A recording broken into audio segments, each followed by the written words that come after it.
Good morning dear student. Yes बेटा, let's start the chapter number 6 from computer subject.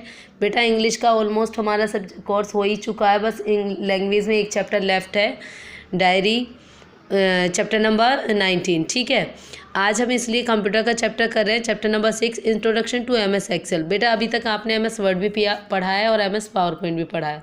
तो MS office के अंदर मैंने आपको स्टार्टिंग में ही बताया था MS वर्ड, MS एक्सेल और MS पावर पॉइंट होते हैं। ये MS ऑफिस के 3 पार्ट्स होते हैं।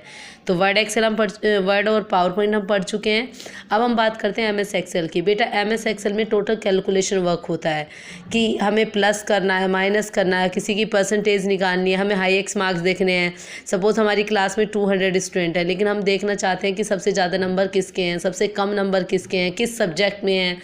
अकॉर्डिंग टू यू, जैसा भी आप चाहते हो, जो भी आपकी चॉइस है कि मैक्सिमम मार्क्स चाहते हैं या मिनिमम मार्क्स देखना चाहते हैं या टोटल करना चाहते हैं या ग्रेड देना चाहते हैं। ठीक है, तो टोटल जो कैलकुलेशन वर्क होता है वो बेटा होता है हमारा MS एक्सेल में। तो chapter number 6, first of all you will write down the date. Today is 19/11/2020। Chapter number 6, introduction to MS Excel. Okay, introduction, थोड़ा सा अभी पूरा इसमें यही है जो मैं आपको बता रही हूँ।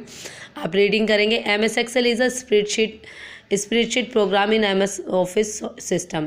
जो MS ऑफिस का है, मैंने अभी आपको बताया 3 पार्ट्स होते हैं, इसमें एक MS एक्सेल होता है। MS एक्सेल का जो पेज होता है बेटा, अभी आपने पावर पॉइंट की एक छोटी सी स्लाइड देखी थी, वर्ड में पूरा वाइट कलर का पेज होता है, लेकिन MS एक्सेल में इस तरीके की शीट आती है जिसमें इस तरीके से रोज़ और ऐसे जो बॉक्सेस होते हैं वो कॉलम होते हैं। देखिए, ध्यान से देखिए, ये जो आपका 1 2 3 4 5 6 लिखा हुआ आ रहा है, इस तरीके से ये होती है हमारी रोज़। ठीक है, हमारी एक ही में रो कितनी होती है ये मैं आपको बता देती हूँ। जो रो इस तरीके से आती है 1 2 3 4 इस तरीके से आती है, और जो टोटल रोज़ होती हैं वो होती है 10,48,576 रोज़ होती हैं बेटा।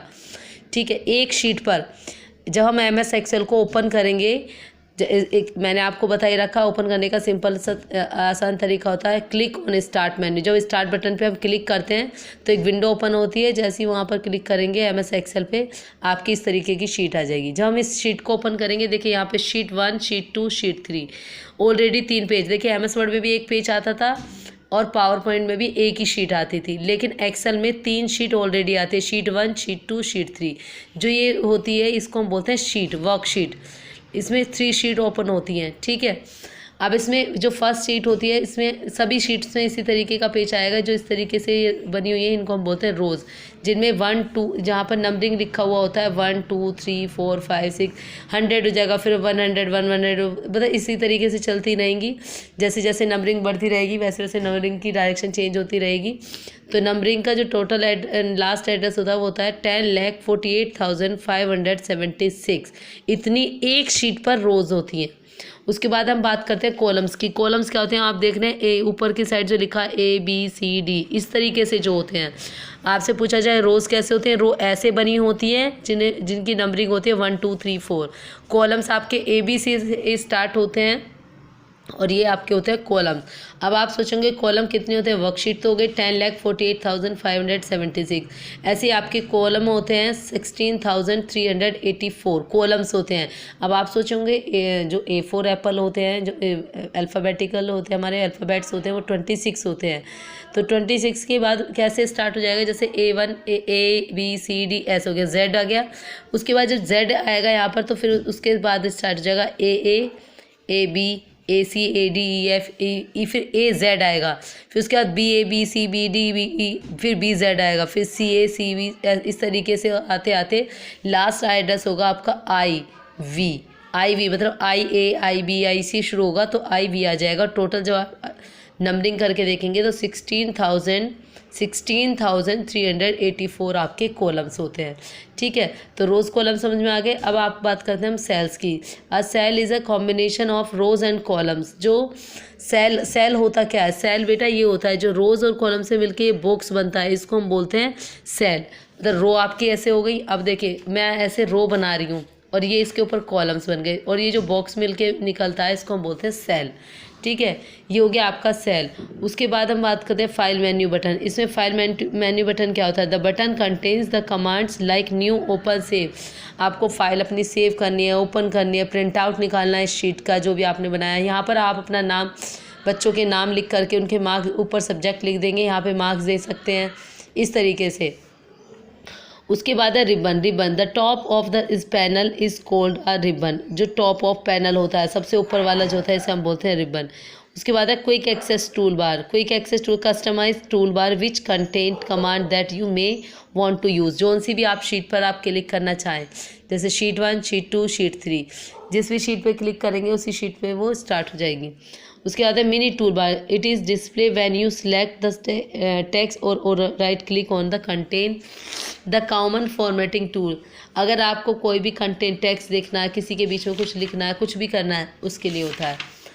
नेक्स्ट है आपको मैंने फाइल सेव करना बता ही रखा। क्रिएट अ वर्कबुक, जो आपकी बुक, ये टेबल दिख रही है आपके, आपने ये नंबर लिखे, यहाँ पर आपने नेम लिख लिए, यहाँ पे इसमें आपने इनका क्या लिख दिया है, इनकमिंग, मतलब इनकम, इनकी कितनी इनकम है कि ये इतनी। आप इसमें सिर्फ कैलकुलेशन शीट में मार्क्स ही नहीं लिख सकते हैं। इसमें जो बड़ी बड़ी इस कंपनी होती हैं उसमें बहुत सारे वर्कर होते हैं, सबके वर्कर्स के नाम होते हैं, उनकी पेमेंट लिखी होती है कि इसकी इतनी है, इसकी इतनी है। सपोज़ उसकी छुट्टियाँ हैं तो यहाँ पे लिखा जाएगा हॉलीडेज़, 1 दिन की छुट्टी है, 2 दिन की छुट्टी है, 3 दिन की छुट्टी है, जितना भी है उसके हिसाब से 1 दिन की सैलरी कितनी है उसकी, मान लो उसकी 10,000 सैलरी है, 15,000 सैलरी है। ठीक है, यहाँ पर उसमें लिख दिया इतनी छुट्टी है, तो उस छुट्टी के हिसाब से पर डे का उसको मल्टीप्लाई करके जितने डेज़ की उसकी छुट्टी होगी इसमें से माइनस करके दिखा दिया जाएगा। तो जो भी कैलकुलेशन वर्क होता है वो इसी में होता है। ठीक है ना। तो और हमें देखना है कि हमारी कंपनी में अगर 10 वर्कर करने हैं तो हमने 10 वर्कर के नेम लिख के उनका अमाउंट लिखा हुआ है। अब हमें लास्ट में टोटल करना है तो हम इसमें टोटल भी आराम से कर सकते हैं। और डेटा एंट्री, और हम टोटल कैसे करेंगे? देखिए, जो आपकी शीट होती है जिस तरीके से आपने लिखा हुआ है, इसमें बेटा आपको फॉर्मूला लगाना होता है। फॉर्मूला लगाने के लिए हम क्या करेंगे? सबसे पहले हमें इक्वल टू का साइन देना होता है। इसमें हमें सबसे पहले ज़रूरी होता है इक्वल टू का साइन। किसी भी कैलकुलेशन को करने से पहले हम इक्वल टू का साइन लगाते हैं। जैसे हम इक्वल टू लगाएंगे, इसमें एड्रेस देना होता है। अब हम ये नहीं लिखेंगे 10,000 प्लस 15,000 प्लस 17,000, इस तरीके से नहीं लिखेंगे। इसमें हम लिखते हैं बेटा इक्वल टू का साइन लगाएंगे, इसमें हम सेल एड्रेस देंगे जहाँ पर पहला अमाउंट लिखा हुआ है। तो पहला अमाउंट आपको ध्यान से दिखना है कहाँ पर लिखा है। ये कौन सा कॉलम है? बी कॉलम है। और रो कौन सी चल रही है? 2, तो यहाँ पर आ जाएगा B2 plus B3, B4, B5, B6, जितने भी आपके इस तरीके से रो वाइज आपके नंबर है। अगर आपके कॉलम वाइज नंबर होते तो B1, B2, B3 इस तरीके से आप लगाते फॉर्मूलाज को।